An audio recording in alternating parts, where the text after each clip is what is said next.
सच्चाई सुनने में आई है कि सच्चाई कड़वी होती है। सच्चाई को निगलना बड़ा कठिन है।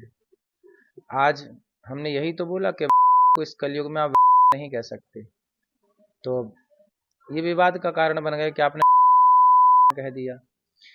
लिव-इन में रहना हमारे सनातन धर्म में हमारे बुजुर्ग बाप दादे हमारे कहते आए हैं कि बेटा चोरी और जारी से बचिएगा।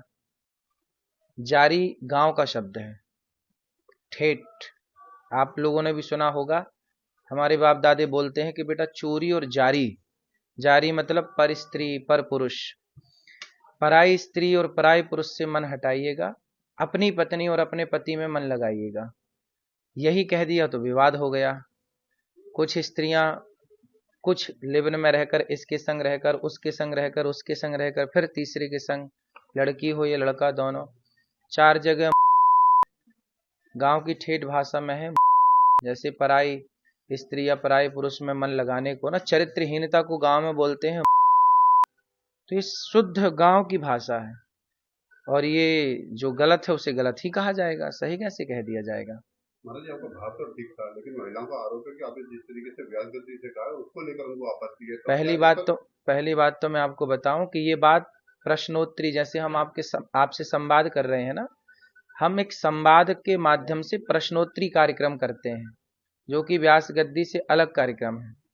तो ये व्यास गद्दी का कार्यक्रम था ही नहीं, पहली बात तो। दूसरी बात, आपने कहा कि आपने शब्द कुछ ऐसे कहे, ठीक है, पूज्य प्रेमानंद जी ने तो ऐसे शब्द नहीं कहे, फिर भी उनका विरोध हुआ। इसका मतलब है कि शब्दों का विरोध नहीं है, संतों का ही विरोध है। यदि शब्दों का विरोध होता तो केवल मेरा होता, फिर पूज्य प्रेमानंद जी ने तो शब्द ऐसे नहीं बोले, कठोर शब्द, फिर क्यों विरोध हुआ? क्योंकि आज के इस कलिकाल में संतों को टारगेट बनाया जा रहा है, संतों को किसी भी तरह से बदनाम किया जाए। जितना विरोध अनिरुद्धाचार्य का हुआ, क्या छिंगुर बाबा का हुआ, जो खुलेआम लड़कियों की सप्लाई करता था, 10-10 लाख में बेचता था। जो गलत कर रहा है उसके पुतले जलाए गए हों तो बताओ छिंगुर बाबा के? छिंगुर बाबा ने तो खुलेआम लड़कियों की सप्लाई की, 10-10 20-20 लाख में बेचा और मुसलमान होके हिंदू बन के घूमता रहा। किसी महिला को कोई आपत्ति नहीं जब उसने महिलाओं को बेच दिया। महिलाओं को बेच दिया छिंगुर बाबा ने, तब कुछ महिलाओं को आपत्ति नहीं हुई। लेकिन अनिरुद्धाचार्य ने आपकी बेटियों को और आपके बेटों को कह दिया कि चरित्रवान बनिए, क्योंकि ये देश राम का है। चरित्रवान राम, राम चरित्र सुनवे को रसिया, राम लखन सीता मन बसिया। हम ही चरित्र की बात नहीं करेंगे आपकी बेटी के लिए और आपके बेटों के लिए। तो बताइए फिर व्यास गद्दी क्या बात करे? चरित्रहीन बनने दे समाज को। लिव-इन में रहना क्या आप लोग ठीक समझते हैं? जब आप सब ठीक समझते हैं तो फिर मेरे अकेले बोलने से क्या होगा? छिंगुर बाबा का विरोध कितनी महिलाओं ने किया। अनिरुद्धाचार्य का पुतला जलाएंगे, विरोध करेंगे, क्योंकि इससे कुछ मिल रहा होगा उनको। अब ये सवाल है कि छिंगुर बाबा का पुतला क्यों नहीं जलाए? किसकी साजिश लगती है आपको? अब भगवान जाने, हम क्या जाने किसकी साजिश है। सनातन विरोधी कोई आज से थोड़ी है, सनातन विरोधी तो सदा से रहे हैं और जो सनातन का काम करेगा ठीक ठीक उसी का विरोध होगा। जो शराब पी के पड़ा है, जो गलत काम कर रहा है, उसका कोई विरोध नहीं करेगा। आज देखिए गुटखे का प्रचार टीवियों में धड़ल्ले से चल रहा है, शराब का प्रचार चल रहा है, जुए के ऐपों का प्रचार चल रहा है, हर बुराई का प्रचार खुलेआम चल रहा है। हमने तो केवल यही कह दिया ना कि भाई मर्यादा में रहो, पुरुष हो या स्त्री हो। तो विरोध हुआ, तो क्या मर्यादा में रहने के लिए कहना ये गलत है? ये अपराध है? महाराज जी अब कटाक्ष कैसे होगा इस मामले में? महिलाएं न्यायालय की शरण में जा रही हाँ हैं। जाए, न्यायालय की शरण बिल्कुल जाए। न्यायालय सबके लिए है, मेरे लिए भी है, आपके लिए भी है, बिल्कुल। न्यायालय में मैं भी जाके अपनी बात रखूंगा कि भाई बताइए, आप ना कहें तो नया शब्द दीजिए हमें। हमारे शास्त्रों में तो ही लिखा है, ये लिखा है, देखिए मैं आपको पुराण का प्रमाण दे रहा हूं। अब इससे बड़ा प्रमाण आपके लिए क्या हो सकता है?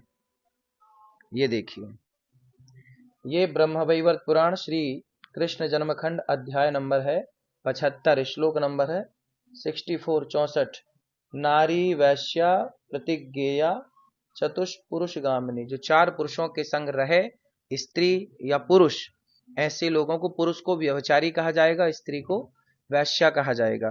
तो व्यभिचारी पुरुष है तो व्यभिचारी कहा जाएगा, वैश्या है तो वैश्या कहा, पतिव्रता है तो उसे प्रणाम किया जाएगा। हमारे तो गौरी गोपाल भगवान में राधा जी बैठी हैं, हम तो रोज प्रणाम करते हैं, भगवान कृष्ण के संग बैठी हैं।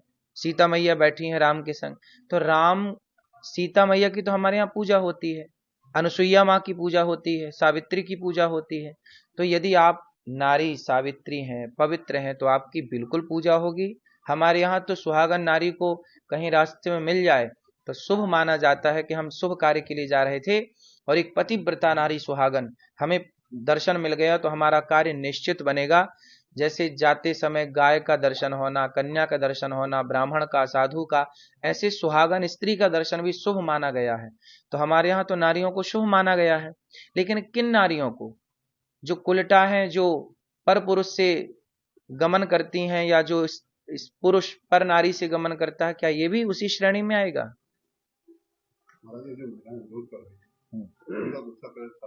अब भाई उनका गुस्सा तो उनके भगवान शांत करें, हम क्या शांत करें? हम थोड़ी गुस्सा दिला रहे हैं किसी को। वो कह रहे हैं कि हमारी गिनती 4 में कर दी। नहीं, आप 4 में क्यों रहें? आप जो 96 लोग हैं उनमें रहिए।